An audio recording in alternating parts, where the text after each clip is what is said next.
Class. दोस्तों, आज के इस वीडियो में हम जो सीखने वाले हैं वो है आपका लेसन 2 बिहीव का और उसके पार्ट सेकंड, यानी कि बिहीव में दो पार्ट है। लेसन 2 के पार्ट्स दो है। पार्ट 1 में हमने पढ़ा था साउंड ऑफ म्यूजिक और उसके क्वेश्चन आंसर देखे थे, और पार्ट सेकंड है इसका जिसका नाम है द सेनाई ऑफ बिस्मिल्लाह खान। और बिहीव की सेकंड पार्ट के हम क्वेश्चन आंसर आज देखने वाले हैं। तो चैनल पर अगर पहली बार आए तो सब्सक्राइब कर दीजिए, लाइक कर दीजिए, वो शेयर कर दीजिएगा। तो चलिए देखते हैं पहला क्वेश्चन क्या है।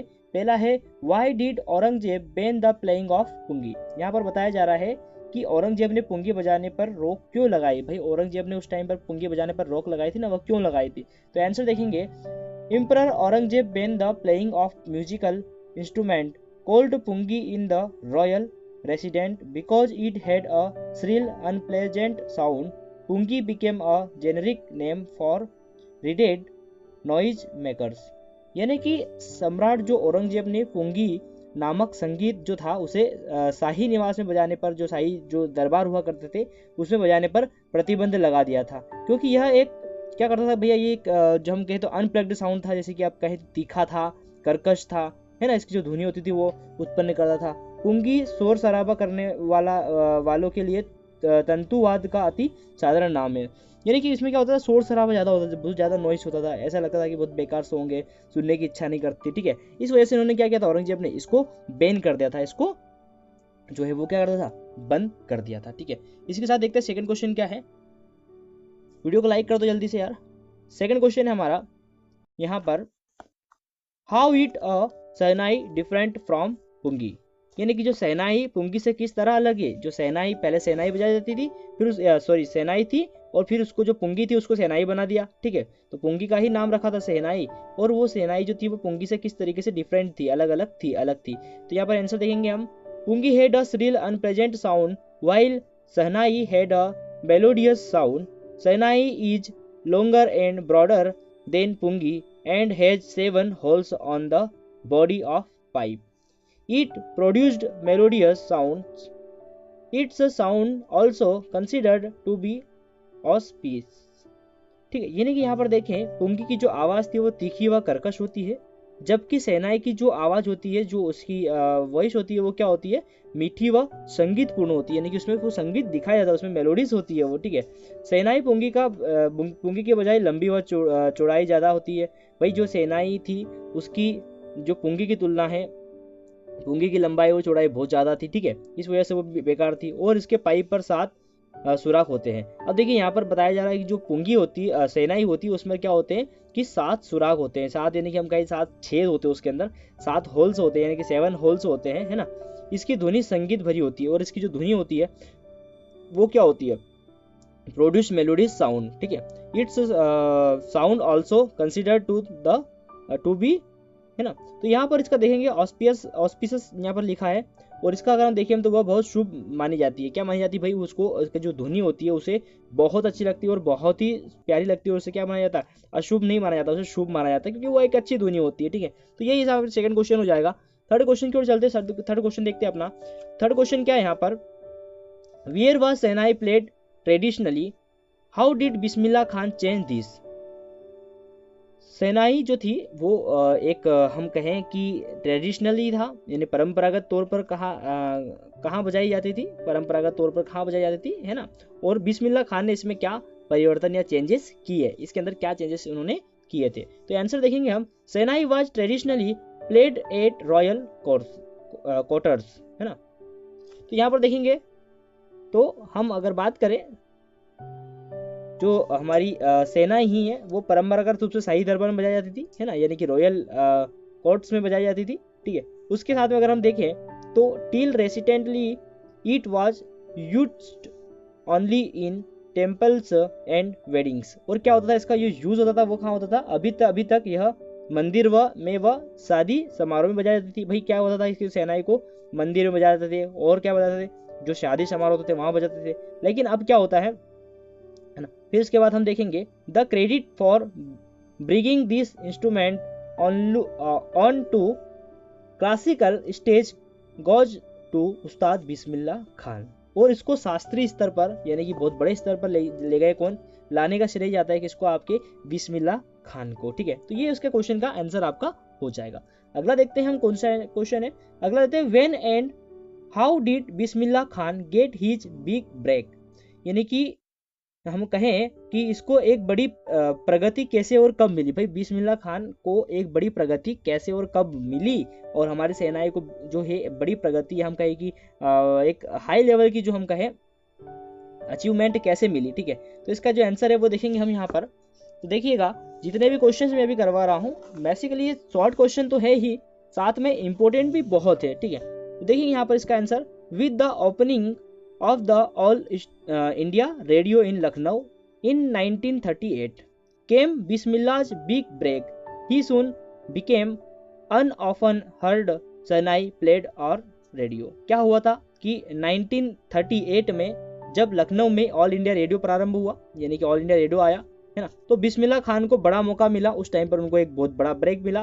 ठीक है, किसके लिए? वे शीघ्र ही प्राय सुने जाने वाले सेनाई वादक बने, और वो सबसे ज्यादा सुनाई देने वाले क्या, सबसे ज्यादा उनको सुना था, उनके जो सेनाई थी उनको सबसे ज्यादा लोगों ने सुना था। ठीक है, तो उन्होंने ऑल रेडियो पर जब उनका अपना परफॉर्म किया था तो उसके बाद से उनमें उनकी जो लाइफ है उनमें चेंजेस आया था। ठीक है, तो ये एक बड़ा ब्रेक उनकी लाइफ का था।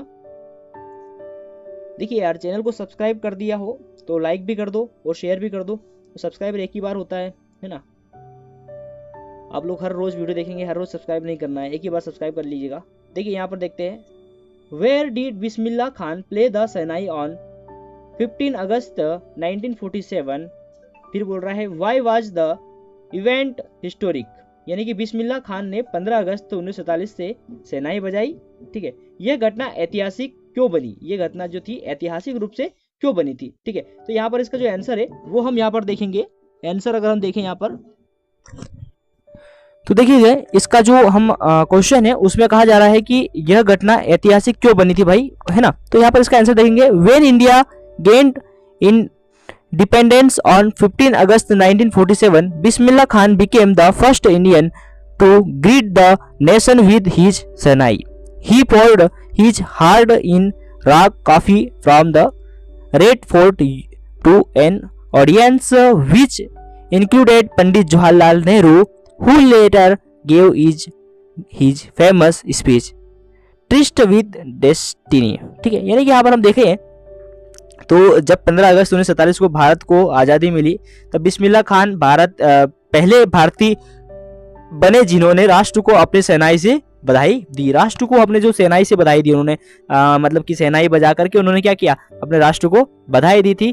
कब की, क्यों बधाई दी? क्योंकि वो हमारा जो भारत है वो आजाद हुआ था। ठीक है, फिर आया है ही पॉड। यहाँ पर अगर देखें तो उन्होंने लाल किले से अपनी सेनाई द्वारा, जैसे कि लाल किला आपने देखा होगा, लाल किले से क्या बताते हैं, अब भैया परेड होती है लाल किले पे। ठीक है, तो वही लाल किला जहाँ पर क्या सेनाई द्वारा अपना हृदय उड़ेला, और श्रोताओं के लिए उनने पंडित जवाहरलाल नेहरू भी थे। उस टाइम पर क्या थे भैया, उन्होंने, है ना, एक तो लोगों का दिल जीता, साथ ही क्या हुआ उस टाइम पर वहां पर पंडित जवाहरलाल नेहरू भी थे, जिन्होंने इसके बाद अपना प्रसिद्ध भाषण, और इसके बाद उन्होंने क्या किया, अपना जो भाषण है नेहरू जी ने वो स्टार्ट किया, है ना।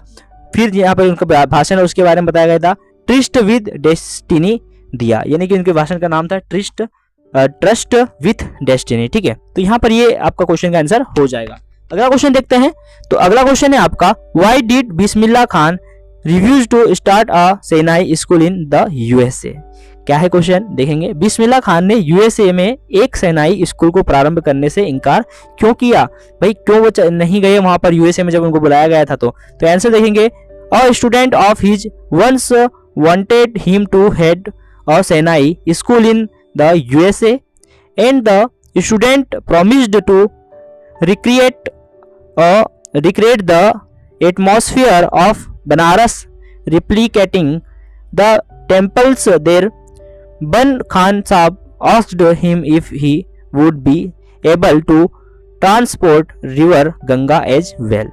यानी कि हम देखें यहाँ पर, तो एक बार उनके एक शिष्य ने कहा कि क्या वे यूएसए सेनाई स्कूल के प्रमुख बनना चाहेंगे, यानी कि सेनाई स्कूल के प्रमुख बनना चाहेंगे, और उनसे वचन दिया कि वह बनारस के वातावरण को पुनर्निर्मित करेंगे। तो यहाँ पर उन्होंने कहा कि भाई ऐसा करेंगे कि हम आपके जो यहाँ का जो वातावरण है आपका बनारस का, ऐसा हम वहां पर भी बना देंगे आपके लिए। भाई हम नदी निकाल देंगे, है ना, जिसको अपन आर्टिफिशियल बोलते हैं, वैसा कर देंगे, है ना।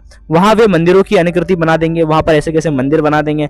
लेकिन देखिए ना, जो चीजें जहां होती है वो वहीं अच्छी लगती है ना। तो फिर खान साहब ने उनसे पूछा कि क्या वह गंगा नदी को भी वहां स्थानांतरित कर सकेंगे। क्या उन्होंने कहा कि गंगा नदी को भी आप बहा देंगे, क्या गंगा नदी में यहाँ से निकाल देंगे क्या? बाकी सब तो ठीक है, मंदिर बना दिया, सब कुछ वैसा का वैसा बना देंगे, क्या गंगा नदी को बहा देंगे? नहीं हो सकता पॉसिबल, ठीक है। तो इसीलिए क्या करा उन्होंने, वहां पर वो नहीं गए थे। इसके साथ अगर हम 7 क्वेश्चन देखें तो 7 क्वेश्चन में यहाँ पर बात की जा रही है, find it list at least 2 instances in the text which tell you them that Bismillah Khan loves Indian and Banaras. देखिए पाठ्य पुस्तक में ऐसे 2 उदाहरण पेश करो, ऐसे 2 एग्जाम्पल्स दो, है ना, जो तुम्हें बताते हैं कि खान साहब भारत व बनारस से प्रेम करते थे। ऐसे 2 एग्जाम्पल दो। अब जस्ट इसके पहले अपन ने देखा कि वो वहां पर नहीं गए तो उन्हें अपनी भारतीय नदी से प्रेम था, है ना। तो वो सब हम चीजें बताएंगे यहाँ पर, ठीक है। तो हम लिखेंगे यहाँ पर, देखिए पहला point, that is why when ever I am in a foreign country I keep yearning to see Hindustan while in Mumbai. I think of only Banaras and holy Ganga. देखिए क्या हुआ, इसी कारण जब कभी मैं, उन्होंने कहा था, इसी कारण जब मैं कभी मैं विदेश में होता हूँ तो हिंदुस्तान को देखने की तीव्र लालसा करता हूँ। जब मैं मुंबई में होता हूं तो मैं केवल बनारस और पवित्र गंगा के बारे में सोचता हूं। जब मैं अगर मुंबई में हूं तो मुझे बनारस के बारे में ही सपने भी आते हैं, और अगर मैं उनके बारे में ही ज्यादातर सोचता हूं, ठीक है। तो यहाँ पर फर्स्ट जो है वो आपका ये बोल रहा है पॉइंट। सेकेंड पॉइंट देखेंगे हम, when partition happened me Shekhar mister Shekhar Gupta asked him didn't he and his family thought of moving to Pakistan. He replied God forbid me leave Banaras never. ठीक है, उन्होंने क्या कहा, जब विभाजन हुआ, जब हमारा जो विभाजन हुआ था, है ना, भारत पाकिस्तान का, तो मिस्टर शेखर गुप्ता ने उनसे पूछा कि कभी क्या वह और उनका परिवार पाकिस्तान जाकर रहने की सोचते हैं। अगर 20 बंटवारा हुआ था तो उन्होंने कहा था कि देखिए आप चाहे तो, बंटवारे में आप लोग देखा होगा कि 1947 के बाद जब बंटवारा हमारा हुआ था भारत और पाकिस्तान का, जब उसके पहले बंटवारा हुआ था तब हमें यहाँ पर बंटवारे में कहा गया था कि आप चाहे तो भारत में रह सकते हो और आप चाहे तो पाकिस्तान में जा सकते हैं। तो इनसे भी उन्होंने पूछा था, किसने, मिस्टर शेखर गुप्ता ने उनसे पूछा कि कभी क्या वह और उनका परिवार क्या जाना चाहता, पाकिस्तान जाकर रहने की सोचते हैं। तो उन्होंने उत्तर दिया, खुदा ना करे कि मतलब उन्होंने कहा कि गॉड ना करे या खुदा ना करे कि मैं और मेरा जो मेरा परिवार है जो बनारस छोड़ दे, है ना, और ऐसा कभी नहीं हो सकता। ठीक है, ऐसा कभी नहीं होगा, है ना। तो ये यहाँ पर क्वेश्चन के आंसर थे। तो सारे क्वेश्चन आंसर मुझे उम्मीद करता हूँ आपको समझ में आए होंगे, और अगर क्वेश्चन समझ में आए यार और चैनल को अगर सब्सक्राइब नहीं किया है तो सब्सक्राइब कर देना यार, क्योंकि बहुत एफर्ट्स लगते हैं, बहुत मेहनत लगती है। और सारे लेसन्स में आपको इसी चैनल पर क्लास 9 तक के मैथ्स का लेसन, अभी इंग्लिश का चल रहा है, इसके बाद हमारा मैथ्स का चालू होगा। मैथ्स के बाद आपके जितने भी जो लेसन है वो सारे मैं आपको कवर करवाने वाला हूं। तो सारे क्वेश्चन सर आपको मिल जाएंगे और सभी सब्जेक्ट के मिलेंगे। तो सब्सक्राइब करके रख लो, लाइक कर दो और शेयर कर दो यार। Thank you so much.